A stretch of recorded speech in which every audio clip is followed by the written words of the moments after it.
el hermoso Orante, que lo hizo Sí, Iván. acá yo cargo con la culpa de haber explotado a mi propio hijo, ¿no? Porque realmente Explotamos si a Iván, a otro Iván Iván. hubiera aparecido con Sí, Juan Pablo con- Batallanos y su esposa Manuela, no sí. hubiéramos entrado en presupuesto jamás. No, Así que el mérito de esas esculturas pasa esencialmente por ellos. El diseño estaba bien, en realidad construimos ausencias más que presencias. Esa era la idea, ¿no? ¿Qué íbamos a armar en este lugar? Eran presencias de ausencias, vacíos, límites que perfilaban un personaje inexistente.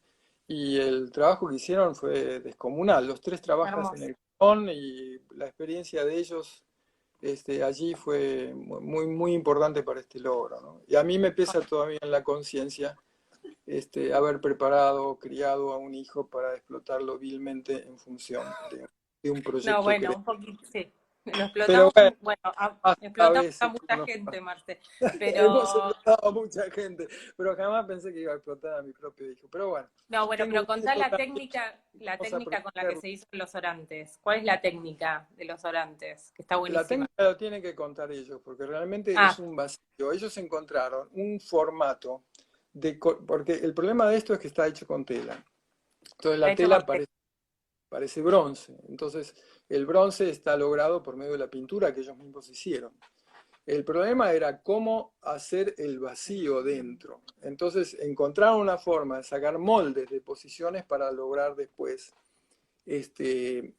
repetirlas de formas muy diferentes. Y fue magnífico. Bueno, con las lilas pasó algo parecido. En realidad, sí, si bien sí. vienen de otro Y proceso algo diferente, importante, perdón, Marce, que algo sí, importante es que los orantes eran muy livianos, los podía levantar cualquier persona. Era como, sí, ¡pip!, sí, sí. levantás un muñequito. Y eso Sí. es importante porque se trasladaron muchos kilómetros y bueno, eso era fundamental. Vamos con las lilas. Las lilas eran muy interesantes porque el tema eran las posiciones. La actriz era magnífica, podía hacerlo cualquier cosa con su cuerpo. Entonces tomamos algunas fotos de una danza que se llama Buto, muy extrema, y de ahí sacamos algunas de sus posiciones. Esas lilas magníficas, hechas por Gisela, que Gisela Crack además, sí, que además hizo la escultura de la niña, ¿no? de Moira. De Moira. Ay, no está Moira.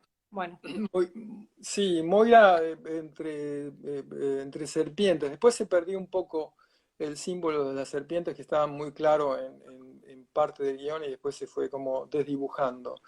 Pero me permitió a mí al menos generar una idea conceptual de esa escultura, ¿no? O sea, en realidad nosotros hacemos lo contrario de lo que hace el arte contemporáneo.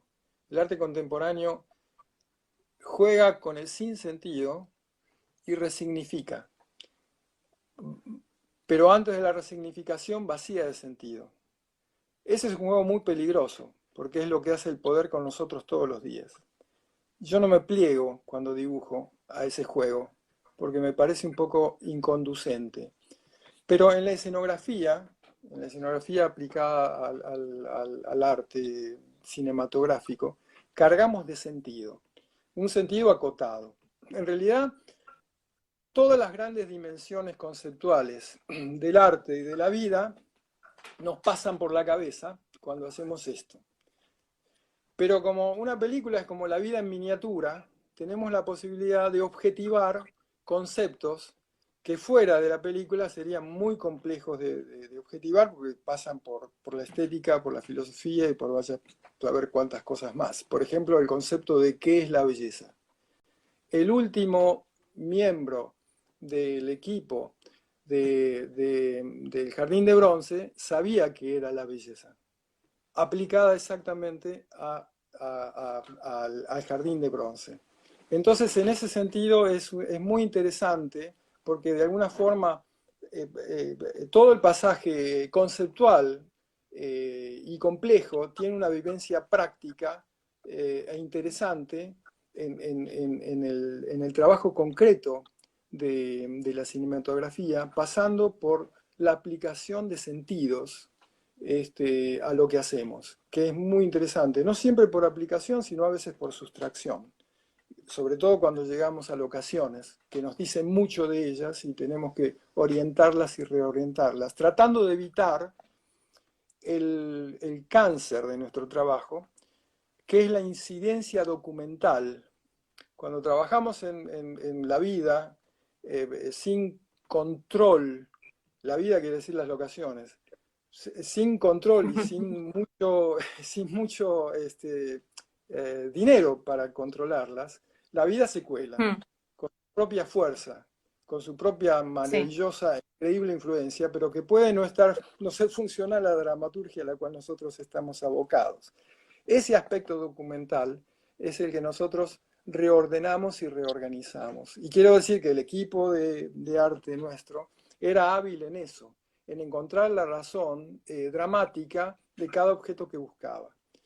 En el peor sí, de los casos, al menos hay que seleccionar las cosas que están frente a la cámara. Por lo menos ese sí. Mira, mínimo elemento tiene que ser hecho.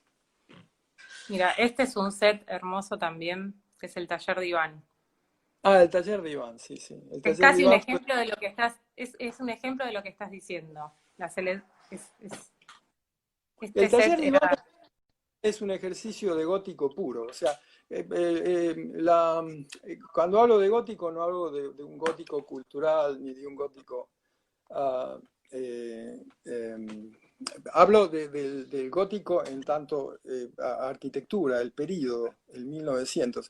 La arquitectura gótica tiene como interés el hecho de que cuando uno entra a un espacio, eh, la idea es que pierda dimensión del espacio, vea la estructura interna de ese espacio, pero no su sustentación, porque los arbotantes tiran hacia afuera todo el peso de la cúpula y las paredes no se alcanzan a percibir, y uno se concentre solo en los puntos de luz que en general vienen de arriba.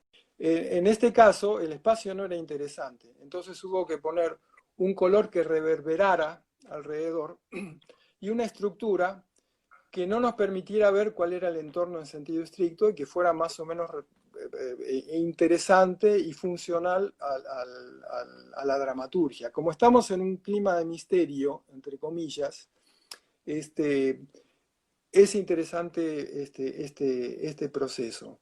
Las paredes tenían una cierta reverberancia que era por dos colores. Yo eso lo hice dos veces. Una vez hace muchos años en una película con Daniela, complicándome mucho la vida por medio de superposición de veladuras de color sobre paredes, permitiendo que la luz entrara y saliera, qué sé yo. Fue complicado, pero lo logré. En este caso fue más simple porque era simplemente trabajar con sepias y dorados, eh, dorados. rociando. Es interesante porque la percepción va y viene. Ahí hay un dibujo, ese dibujo de atrás es de mi hijo, de Es de Iván. Iván. Y está el Iván personaje adelante, viendo una araña que finalmente Mi hijo dibuja muy bien, debo Sí, decir. Aquí muy está. bien. Ese es un gran dibujante. Un Sí. gran... Ese dibujo fue muy pregnante, muy importante, tuvo un momento muy lindo y un plano muy generoso por parte de dirección, ¿no? No Sí. porque fuera generoso con el dibujante, sino porque era muy generoso con lo que estaba diciendo del personaje, su Ujú. relación con el cuerpo y sobre todo su genio, ¿no? Era perverso, pero era genial. Muy, muy interesante este personaje.